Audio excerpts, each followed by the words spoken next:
We're going to continue with our post-race press conference. We're now joined by the winning crew chief of tonight's Duck Commander 500, Chad Knaus. This is the team's 5th win at Texas Motor Speedway, the 7th for Hendrick Motorsports here at Texas Motor Speedway. Chad, if you could talk about that late surge that Jimmie had in the race, and then just what you guys have found here that's made you so successful at Texas. Yeah, as far as how we perform here at Texas, I think it's, this is a racetrack that definitely falls into Jimmie's liking. It's a track that you've got to be able as a driver to search and try to find a different line. Obviously, 500 miles here, there's a huge swing in track conditions. And I think with the way that Jimmie is able to describe what he's feeling in the race car and with what our guys are able to do from our engineering standpoint, being able to keep up with the racetrack and adjust to the racetrack and trying to get the car better throughout the course of 334 laps around here. So it's a good race for us. It's a lot of fun. We like coming out here. Obviously, it's cool to see the confetti and the fireworks and all that stuff. And then as far as the race, it went really well.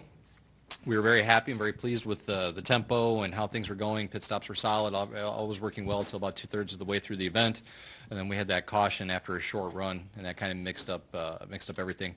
I opted to pit from the lead. That was probably a mistake at that point. Kind of got stuck in traffic, but then we were fortunate enough to get a couple of quick cautions shortly after that, and we were able to adjust to the race car and make it better in traffic. And Jimmie was able to drive up there, and he did a great job. That's it. Going to open up for questions. If you could raise your hand. Bob? Bob Pockris, ESPN. 5th win here, but first I think in the spring race. Is there anything about the spring race and fall race that are different? Not, I don't know. Do we always race at night in the spring? No, not, just last year, but not last year. What? What'd you just say? Well, last year we raced on Sunday because of the conflict with the Final Four. Oh, that's right. That's right. Okay. Yeah. Sorry, you confused me. I think that, no, I think that it's just circumstances. We've ran very, very well here in the spring race. I looked back over my notes and saw all that. So I think it was just circumstances that we hadn't been able to pull it off here in the spring previously. Yeah, I don't think there's anything specific that stands out. Sorry. Jay? Jay Pennell from Fox Sports. I don't know if you guys had any loose lugs tonight, but it seemed like at the beginning of the season when we were going through the media tour and everything, and NASCAR announced that they weren't going to police the lug nuts, that a lot of people were thinking, hey, crew chiefs are going to gamble, put 3-4 on there, but that hasn't seemed to be the case through the first couple of races of the year. Is that just because it's too risky? Is it too dangerous out there? Or is it, these guys are just still in the mindset of we need to get them all tight? Well, I think there's definitely teams out there that aren't hitting all 5 lug nuts. We know that. We all see that. But you've got to be able to get some of them tight. That's the key. We work off a conservative standpoint with the 48 car. We want to make sure that did you guys hear that? It wasn't in my head, right? Wow, I thought Tony just walked in. But we work from a conservative standpoint, and we go after 4. There's these guys. They're really fast. Our guys on the 48 team are doing a really good job right now. We've had some fantastic pit stops. They're turning high 11-second pit stops right now, doing what it is that they need to do. There's some guys out there that are. All right, who is it? Nobody? Nobody's owning up?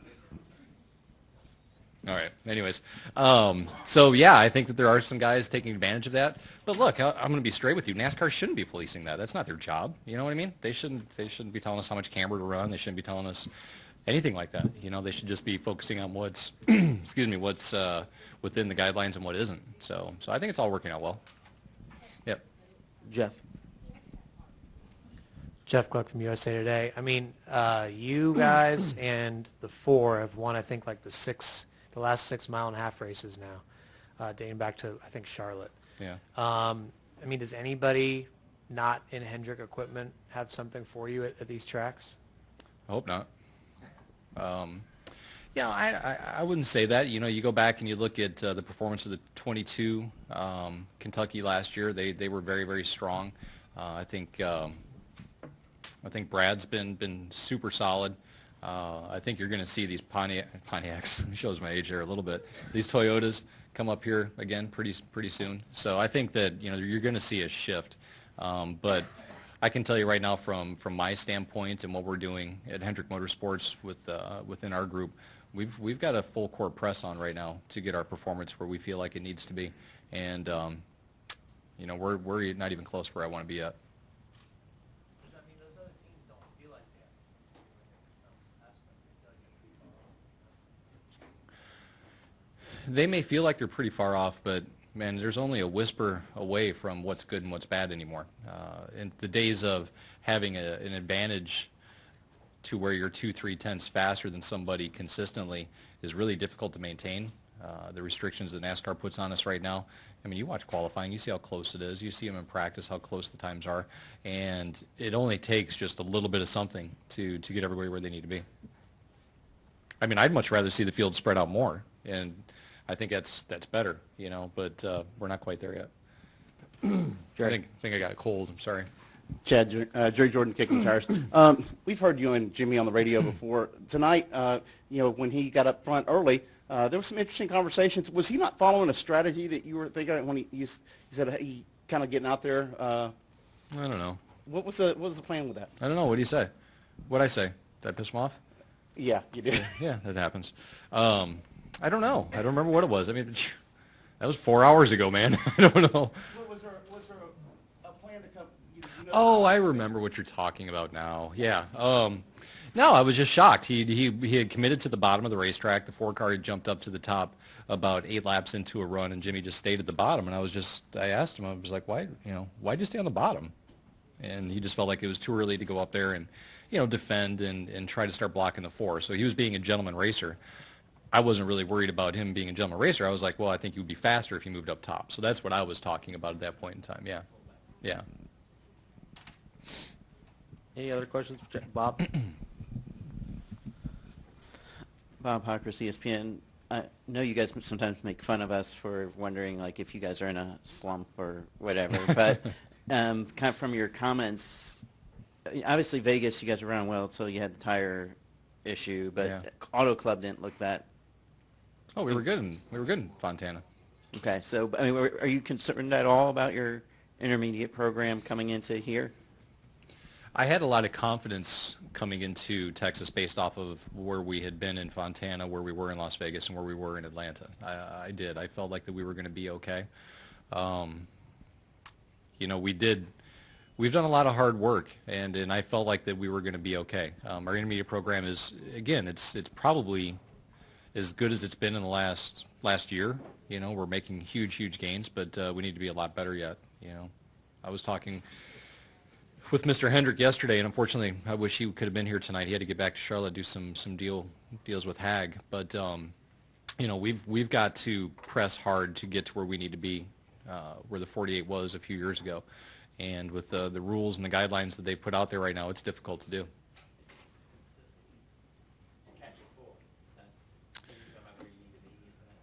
No, I'm not really worried about the 4. I'm worried about the field in general. He's just a part of the mass that we're trying to stay ahead of.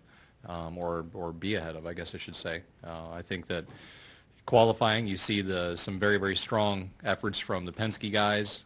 You see the 4 car, and actually a lot of the Stewart Haas cars here this weekend were really fast in qualifying. We've got to do a better job of leapfrogging those guys. If we're 2-3 tenths behind the 2 and the 22 and, a couple of those other guys, we've got to figure out how to ellipse that. We have to get that 2 tenths, and then we have to be 2 tenths ahead of them. So we got a long ways to go. We had a question for Chad in the press box.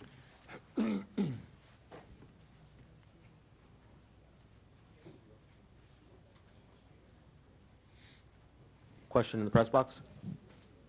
Jim Utter from the Charlotte Observer. Chad, I guess many people would say Martinsville was very uncharacteristic for the 48 team.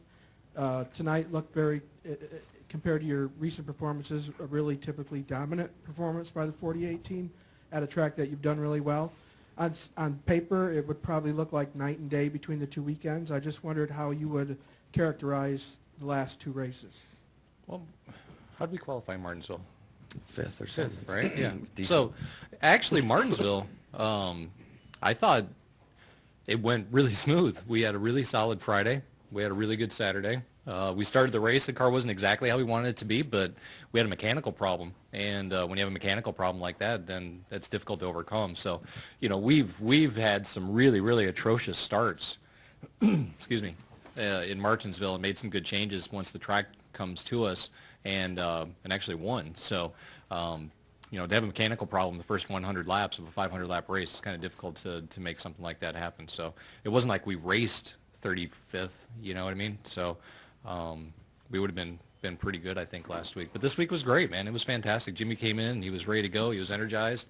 The guys came in ready to go and energized. Weekend off, I think, was good for everybody in the industry. And we came in here on our tiptoes and ready to go. We're joined by our winner of tonight's Duck Commander 500, Jimmie Johnson, driver of the number 48 Lowe's Pro Services Chevrolet. It's his 5th career NASCAR Sprint Cup Series win here at Texas Motor Speedway, most by any driver. It's the 72nd win of his career. Your first win in the Duck Commander 500. Talk about that late push there at the end and just the success that you found here at Texas Motor Speedway. Yeah, I think sorry, my voice is gone. I woke up sick and it's not getting any better. The end of the race was nutty. I think those last 3 restarts with the varying tire strategies that were going on, everybody was just driving so hard, and our car didn't handle like it was when we were up front leading. So the first restart, we were pretty concerned and made some changes. The second one, we got a little better. The third one, our car was really, really good and able to work our way forward.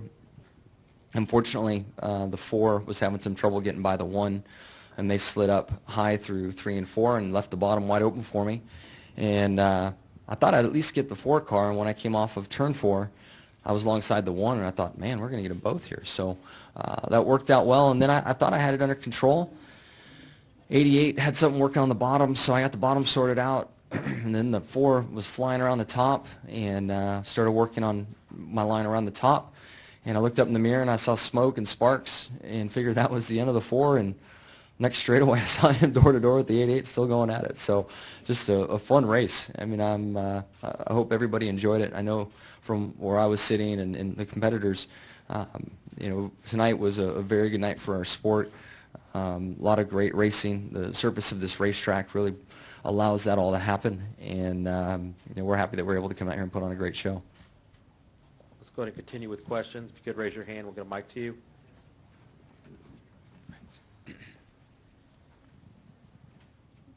We do have one in the press box. Lee Spencer, Motorsport.com. Jimmie, were you aware that Harvick thought you were blocking in the late stages of the race, and he threatened to do to you what he did to the 22 earlier in that run? No, I didn't know, but I certainly ran the line that he wanted. So blocking should be called, whatever it is. But there were numerous times earlier in the race that I just pulled down and let him go and didn't run his line. But for a race win, I'm going to run whatever line I need to try to win the race. So it's unfortunate that he's upset like that. But man, when it comes to time to win a race, you got to do what you got to do.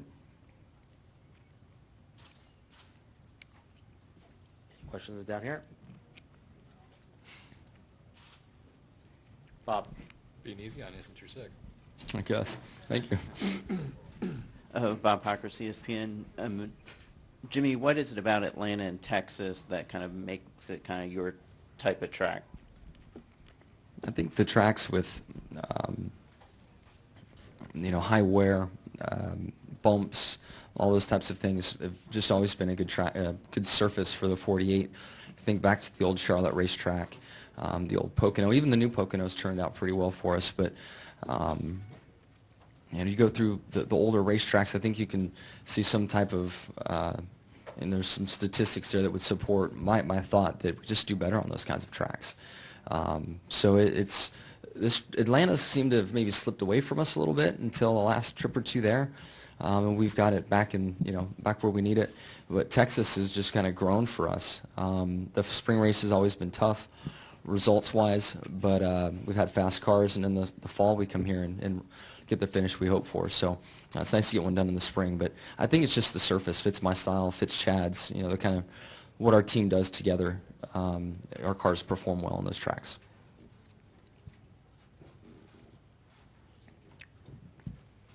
Any additional questions? Gentlemen, thank you very much. Congratulations. Thank you.